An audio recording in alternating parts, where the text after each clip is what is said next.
This video is intended to be informative, not negative, although there's still probably kind of negative stuff. Welcome to Cybersecurity 101, where the job market sucks. The cybersecurity job market has been, it's been difficult over the past year and a half, and I propose three primary reasons. One, cybersecurity is inherently a cost center for organizations, and the willingness to invest in security is cyclical, a cycle. Two, cybersecurity doesn't have a career pipeline, an established career pipeline, leading to a major disconnect between recruitment and candidates. And then three is the layoffs over the past year and a half, 2 years, has led to a crowded market and converged market. I mean, a lot of us know this by now. Cybersecurity careers, they have a lot to offer. I talk about them all the time on this channel, and yet the barriers to entry can be a bit difficult. So allow me to highlight my three reasons, why I propose these three reasons, and what we can do to maybe counter some of this. Cybersecurity is a cost center. So security often is a cyclical practice. Organizations have different risk profiles and tolerances for accepting that risk. Security is often very expensive. You have the sourcing of staff, the tools that go with them, the operations, regulation, and compliance. Whether it's internal, outsourced, or some sort of hybrid solution for security, it can be expensive regardless. And all of this has an ROI reductively simplified to we didn't get hacked. Not revenue generation, leads, creating stronger brand reputation, well, maybe a little bit, but not much. Now, the cycle often occurs when a company gets hacked or pwned, breached. They pay the cost, whether it's ransomware or installing fines. They invest heavily into security, do not see a return on what's been done, and they pay oftentimes top dollar for good talent and tooling that goes along with it. So the organization may not get hacked, but of course there's no promise in that investment. And then maybe to contracting or outsourcing that security, and then they finally get pwned again, and the cycle maybe repeats. Now, mature security programs and departments, they're expensive. And as organizations grow, so too does the complexity, the cost. And really, there's little return in results besides, like I said, that we didn't get hacked. And there's no promise of that. And so security is expensive. And as we're in this age of automation and good old AI, I think that we're going to continue to see leaner operations with less individuals doing more. That leads to a little bit of a disconnect. Reason two, career pipeline or lack of established one. So unlike other professions, cybersecurity and really IT at large is not constricted by the confines of a university degree or one or two established industry certifications. And while this works well and against students and candidates, take a sample of 10 individuals in IT or maybe security professionals, and you'll likely receive multiple answers with how they got into the profession. Perhaps it was through a university degree, some self-studying, some certifications, lateral movement into the position, or maybe just a lucky chance. IT careers ultimately tend to have multiple pathways into landing practical experience and getting into the profession. Now, this lack of official benchmarking of students to career readiness has influenced opportunities we land. This can lead to a recruitment disconnect with how to evaluate candidates if they don't have established experience. Career-based technical and soft skills aren't confined to, passing a singular certification or degree.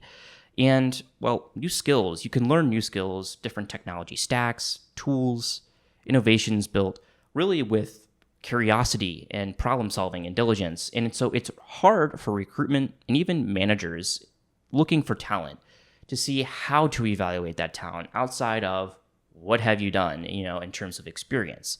So the career pipeline is ultimately kind of fragmented. Oftentimes the best chance an individual or candidate is who they know. Perhaps it's a recommendation. And in addition, it's their people skills. Can you work well with a team? Can you collaborate? Can you communicate? Things like that. And so these things are, it just leads to a very fragmented, disparate industry where you have individuals getting in from all different areas, which is good, but it's also, it's confusing. Cybersecurity is the new gold market. So over the past decade, as you know, the industry has grown rapidly, both in terms of new attacks, threat groups, and defenses to counter these.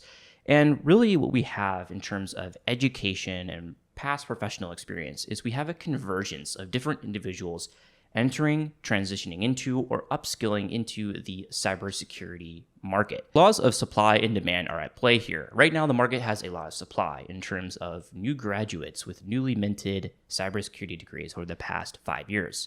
Career professionals who have either been laid off or are looking to transition away from their current role, and individuals who are wanting to make that career change.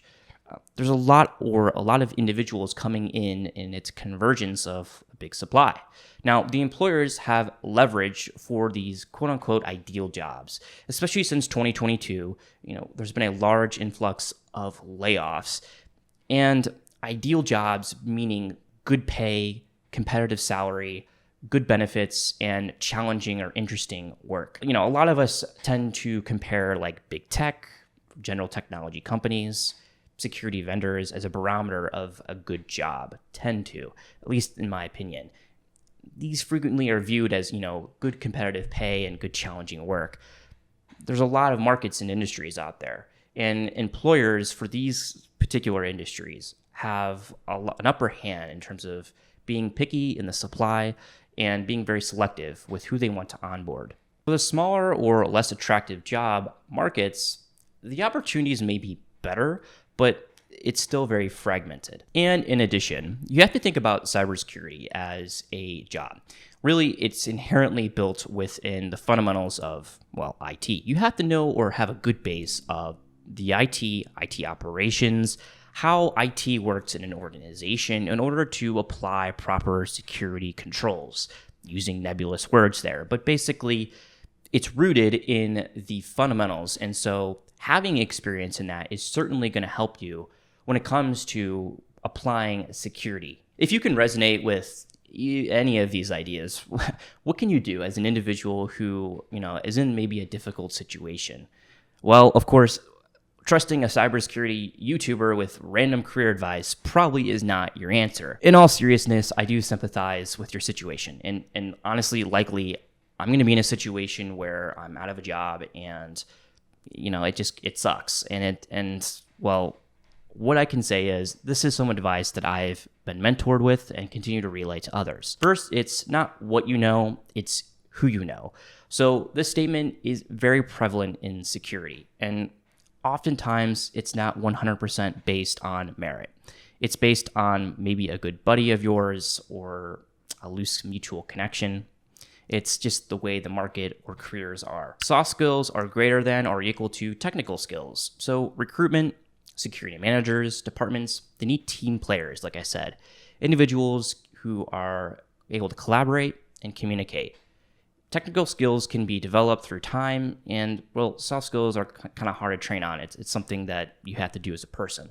Third is portfolio building. So for those of us who lack hands-on experience, start a home lab, maybe play some CTFs, grow your skill set, and pursue maybe a couple of relevant industry certifications, depending on where you want to be in. My hopes is that the cybersecurity job market, of course, gets better. I mean, who doesn't want that to be better?